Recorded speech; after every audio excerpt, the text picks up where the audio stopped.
In the golden dawn of civilization, when the Nile still whispered secrets to the desert and the Aegean waves carried dreams toward distant shores, an extraordinary question began to echo through time. Did the Greeks, the architects of philosophy and myth, borrow their gods from the ancient land of Egypt? Imagine a world 3,000 years before Zeus ruled from Mount Olympus, a world where the Egyptians had already sculpted divine order into existence, where Ra's blazing eye crossed the sky each day to battle darkness, where Isis wept life into the dead, and where Ma'at balanced the universe with a feather's weight of truth. Centuries before Homer ever sang of Troy, Egyptian priests were already recording the journeys of the soul, mapping heavens and underworlds, and defining cosmic justice. When the first Greek travelers, traders, wanderers, and thinkers reached the shores of Egypt, they did not arrive in an empty world. They arrived in a land ancient even to them, a civilization whose temples hummed with the voices of gods that seemed both alien and strangely familiar. To the Greeks, Egypt was not merely another kingdom. It was a living museum of divine wisdom.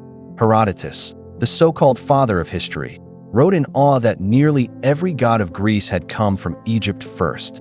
But was this truth, or merely the awe of a foreigner intoxicated by Egypt's grandeur? To answer that, we must follow the trail of myths that bridge the sands of Africa to the stones of Greece. Consider Osiris, the murdered king who rose from death to rule the afterlife. His story, betrayal by a jealous brother, resurrection by a loyal wife, and judgment of souls, predates the Greek myths by over a millennium. Yet across the sea, we find Dionysus, the god of death and rebirth, torn apart and reborn again, worshipped in secret rites that promised eternal life. Were these echoes of the same divine idea, reshaped by new tongues and new temples? Or were they parallel inventions of the human heart, yearning for immortality? The parallels deepen with every glance.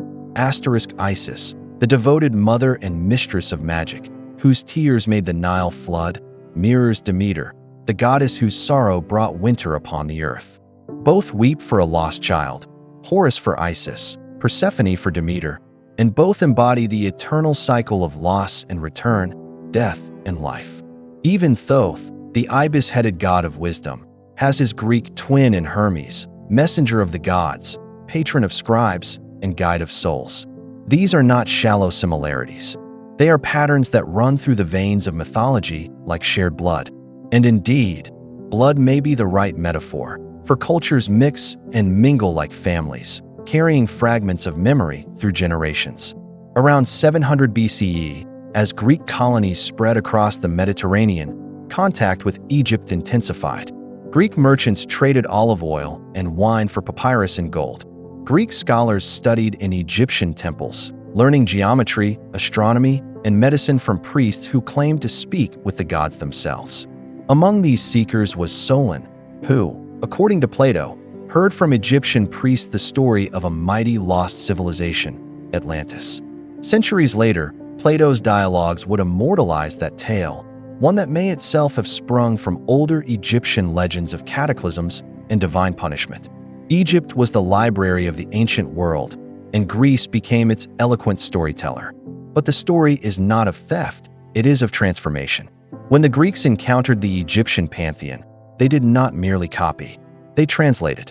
Zeus, father of gods, bears the thunderbolt, but in Egypt the heavens belonged to Amun-Ra, the unseen creator whose voice was the storm itself. As Egypt's empire waned, Ammonius worship spread to Nubia and beyond, while in Greece, Zeus's cult rose to dominance, reshaping that same solar power into a sky god of justice and order. The Greeks saw in Egypt's mysteries a mirror of their own yearnings, and they clothed those ancient truths in the language of poetry and drama. To understand this exchange, we must look not just at religion, but at imagination itself.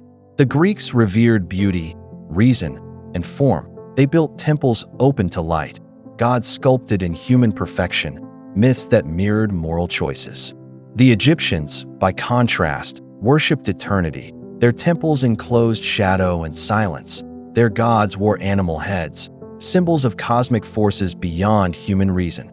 When Greek thinkers like Pythagoras and later Plato studied in Egypt, they absorbed more than mathematics. They inherited a worldview that the universe was ordered, that the soul was immortal, that divine truth could be glimpsed through symbols. These Egyptian ideas would echo through Greek philosophy, then Roman thought, and ultimately the Western mind itself. Yet, for all their similarities, the two civilizations dreamed differently. The Egyptian afterlife was a precise journey through judgment halls, guarded by demons and balanced by Maat's feather. The Greek afterlife was vaguer, a shadowy underworld ruled by Hades, or, for the blessed few, the shining Elysium. Still, the heart of both was the same question: what becomes of the soul? Perhaps the most striking bridge between them stands in the city of Alexandria, where after Alexander the Great conquered Egypt, Greek and Egyptian deities merged into one, Serapis, a god crafted deliberately to unite East and West. He bore the beard of Zeus, the serenity of Osiris, and the wisdom of both worlds. His cult flourished across the Mediterranean, a living testament to how intertwined their faiths had become. And in the goddess Isis, the Egyptians found their most enduring export. When her worship reached Greece and Rome, she transformed into a universal mother, her image spreading as far as Britain, long after the pyramids had fallen silent. In her arms, the echoes of Egypt's heart beat on through marble and myth. Still, the question lingers: did the Greeks copy the Egyptian gods? Perhaps the answer lies not in theft, but in inheritance. Civilizations do not exist in isolation. They rise and fall like waves, carrying fragments of each other's stories. The Greeks may have been inspired by Egypt's divine architecture, but they built their own temples upon it, reshaping the old gods into new ideals: human, passionate, flawed, and glorious. If the Egyptians dreamed of eternity, the Greeks dreamed of meaning, and together they gave birth to the foundations of Western thought and art. In every Greek statue of a god, one can still see the faint shadow of an Egyptian relief. In every myth of Olympus, a whisper from the Nile. The truth is that cultures, like gods, are immortal only when they evolve. The question, then, is not whether the Greeks copied the Egyptians.